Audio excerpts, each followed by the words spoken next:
പിന്നെ ഇങ്ങനെയൊന്നും മാങ്ങ ഇച്ചാട്ടില്ലേ, ഇങ്ങനെയൊന്നും മാങ്ങ വെട്ടി അത് ഡിസ്പോസ് ചെയ്യും.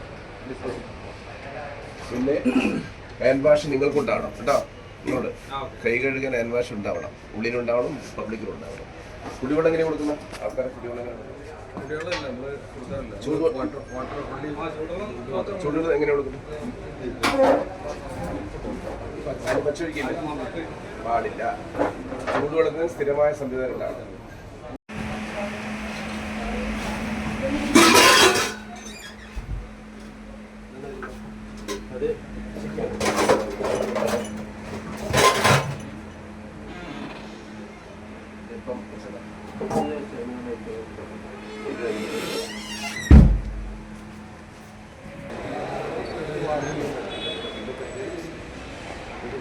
വള്ളുവനാട് ന്യൂസ് നിങ്ങൾക്കായി അവതരിപ്പിക്കുന്നത് Jam Joom hypermarket, exceeding expectations. നിങ്ങളുടെ എല്ലാ സാമ്പത്തിക ആവശ്യങ്ങൾക്കും ഒരു വഴിയുണ്ട്. UGS gold loan. Beauty Mark gold and diamonds, specially for you. പെരിന്തൽമണ്ണയിൽ പൂട്ടുമുറുക്കി ആരോഗ്യവകുപ്പ്. പെരിന്തൽമണ്ണയിൽ നഗരസഭ ആരോഗ്യ വിഭാഗത്തിന്റെ മിന്നൽ പരിശോധന. ഒരു കടയ്ക്ക് പൂട്ടിട്ടു. നിരവധി കടകൾക്ക് ആരോഗ്യവകുപ്പിന്റെ നോട്ടീസ്. പെരിന്തൽമണ്ണ മൂസക്കുട്ടി ബസ് സ്റ്റാൻഡിൽ നടത്തിയ പരിശോധനയിൽ പഴകിയ എണ്ണ, തുറന്നുവെച്ച ജ്യൂസുകൾ എന്നിവ ഹെൽത്ത് സ്ക്വാഡ് പിടികൂടി.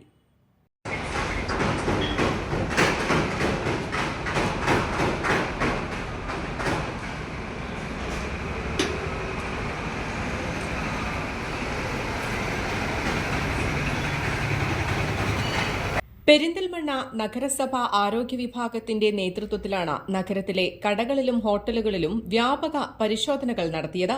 പെരിന്തൽമണ്ണ നഗരത്തിലെ മൂസക്കുട്ടി ബസ് സ്റ്റാൻഡിലാണ് കഴിഞ്ഞ ദിവസം രാത്രി ആരോഗ്യ വിഭാഗം മിന്നൽ പരിശോധനയ്ക്കായി എത്തിയത്.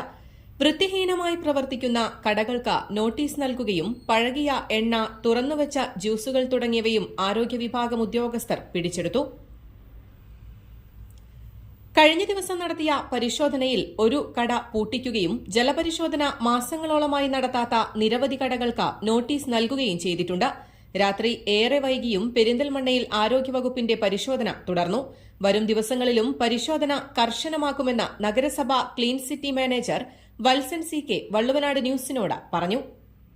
പ്രത്യേകിച്ച് പ്രാധാന്യം നൽകിയത് ഏറ്റവും കൂടുതൽ പൊതുജനങ്ങൾ വന്ന് ഇത്തരം പാനീയങ്ങളും യാത്രാവേളയിൽ കഴിച്ചു പോകുന്ന മൂസക്കുട്ടി ബസ് സ്റ്റാൻഡിലെ മുഴുവൻ കടകളും പരിശോധിച്ചു. പരിശോധനയിൽ പ്രത്യേകിച്ച് നിർദ്ദേശം കൊടുത്തത് വെള്ളം പരിശോധന റിപ്പോർട്ടില്ലാത്ത സ്ഥാപനങ്ങൾ റിപ്പോർട്ട് ലഭിച്ചതിന് ശേഷം മാത്രമേ ഈ ജ്യൂസ് അതുപോലുള്ള പാനീയങ്ങൾ നൽകാൻ പാടുള്ള നിർദ്ദേശം കൊടുത്തിട്ടുണ്ട്. അതുപോലെ തന്നെ വൃത്തിഹീനമായ സാഹചര്യത്തിൽ ഉള്ള അതായത് ഭക്ഷണം പാകം ചെയ്യുന്ന സ്ഥലം, പാത്രങ്ങളൊക്കെ കഴുകി വൃത്തിയാക്കുന്ന സ്ഥലം, അതൊക്കെ വൃത്തിയാക്കിയതിന് ശേഷം ഹെൽത്ത് സേഫ്റ്റി എൻഫോഴ്സ്മെന്റ് സ്ക്വാഡ് ബോധ്യപ്പെട്ടതിന് ശേഷം മാത്രമേ തുറക്കാൻ പാടുള്ള നിർദ്ദേശിച്ചിട്ടുണ്ട്. പകർച്ചവ്യാധികൾ പടരുന്ന സാഹചര്യത്തിലാണ് ഈ നടപടി. വൃത്തിഹീനമായ സാഹചര്യത്തിൽ പ്രവർത്തിച്ച കടകൾക്കെതിരെയും പഴകിയ ഭക്ഷണ സാധനങ്ങൾ വിറ്റവർക്കെതിരെയും കർശനമായ നടപടികൾ ആരോഗ്യ വിഭാഗം സ്വീകരിച്ചിട്ടുണ്ട്. പൊതുജനങ്ങളുടെ ആരോഗ്യം ഉറപ്പുവരുത്തുന്നതിനായി ഇത്തരം പരിശോധനകൾ വരും ദിവസങ്ങളിലും തുടരുമെന്ന് അധികൃതർ അറിയിച്ചു. പെരിന്തൽമണ്ണ നഗരസഭ public health inspector Deenu, Asharani, Binsi Cheriyan തുടങ്ങിയവർ പരിശോധനകൾക്ക് നേതൃത്വം നൽകി. അങ്ങാടിപ്പുറത്തും ആരോഗ്യവകുപ്പിന്റെ നേതൃത്വത്തിൽ വ്യാപക പരിശോധനകൾ നടത്തിയിരുന്നു. News desk Valluvanad news. നീയുണ്ട് പ്രണയദിനത്തിൽ ജീവന്റെ പാതിയായവളുടെ കണ്ണിൽ ആശ്ചര്യത്തിളക്കം തീർത്ത ആ സമ്മാനത്തിനൊപ്പം ഞങ്ങളെയും കൂടെ കൂട്ടിയതിന് നമ്മുടെ ബന്ധങ്ങൾക്ക് നൽകാം സുതാര്യതയുടെ പൊൻതിളക്കം. Beauty Mark gold and diamonds, specially for U.